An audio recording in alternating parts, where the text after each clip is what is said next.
মৃত্যুদণ্ড দেওয়া হবে। মৃত্যু তিনি চেয়ে নিচ্ছেন, তিনি বলেন দুনিয়াতে মৃত্যুদণ্ড হাসি মুখে মেনে নিতে পারি, কিন্তু জাহান্নামের আগুনে শরীরে জ্বালাতে দেব না।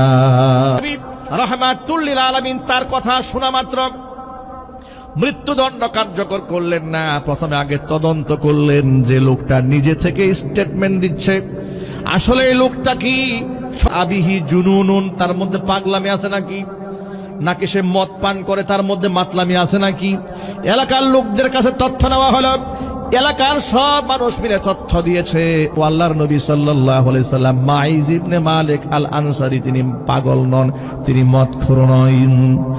এরপরে সাহাবায়ে কেরাম আসলেন, নবীজি সাল্লাল্লাহু আলাইহি সাল্লাম বললেন তাহলে দেখো সে এই মুহূর্তে মদ্যপান করেছে নাকি, তার মুখের মধ্যে মদের দুর্গন্ধ আছে নাকি। সাহাবায়ে কেরাম তার মুখের মধ্যে নাক লাগিয়ে চেক করলেন, দেখলেন যে না, মুখের মধ্যে মদেরও দুর্গন্ধ নাই। এলাকাবাসীও তার ব্যাপারে সাক্ষ্য দিয়েছে তিনি পাগলও নন। এর মানে তিনি যে স্টেটমেন্ট দিয়েছেন, যে সাক্ষ্য দিয়েছেন, নিজের ব্যাপারে স্বীকারোক্তি প্রদান করেছেন, তা পেলেন। কমর পর্যন্ত তাকে মাটির মধ্যে পুঁতে ফেলা হলো চতুর্পাশ থেকে। এবার সাহাবায়ে কেরাম পাথর মারলেন তার মাথাকে নিক্ষেপ করে। জীবন্ত একটা মানুষের মাথার মধ্যে পাথর নিক্ষেপ করা হচ্ছে চতুর্দিক থেকে। এই নির্মম বাস্তবতার সম্মুখীন সাহাবায়ে কেরাম হলেন, দৃশ্যের সাক্ষী তারা হলেন।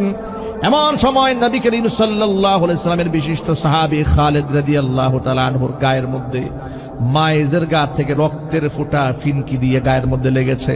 জামার মধ্যে লাগার সাথে সাথে তিনি ধিক্কার দিয়ে মায়েজকে বললেন, ওয়াইহাক মায়েজ, তুমি ধ্বংস হও, তোমার মতো নাপাক ব্যক্তির রক্ত আমার গায়ের মধ্যে লেগেছে।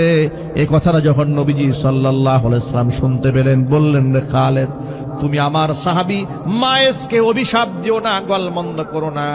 তার তওবা আল্লাহর কাছে এমন ভাবে কবুল হয়ে গেছে, যদি তার এই তওবার বিনিময়ে 70 জন গুনাহগার বান্দার গুনাহ কি এক পাল্লায় দেওয়া হয়, তওবা হিসেবে একজনের তওবার বিনিময়ে আল্লাহ পাক 70 জনকে আল্লাহ আজকে মাফ করে দিবে।